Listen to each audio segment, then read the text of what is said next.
कभी सीएम को face to face देखा है पास से, तो अक्सर कहते हैं कि सारा मेकअप और कमाल प्यारी लगती है।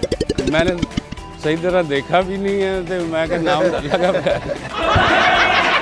उस दिन हुआ क्या था? उस तरह होया कि बस गड्डी आई तो मैं लड़के कह रहा मैं क्या वजीर आला साहब आ गए ने, मैं ही छतरी ला के छोड़ दी है, बेंच छोड़ दिते ने। आपको लगा होगा छापा पड़ के भागो यहाँ से। दसते थे सारे मसले। नहीं, मैं जमीन मेरा जुबान खुशक हो गई, पैरों तले जमीन निकल गई, हथ पैर कंबल नापे तो उन्हें मैनू पैकेट दिता है, वो फिर चले गए। आपको क्या लगा पैकेट में क्या है?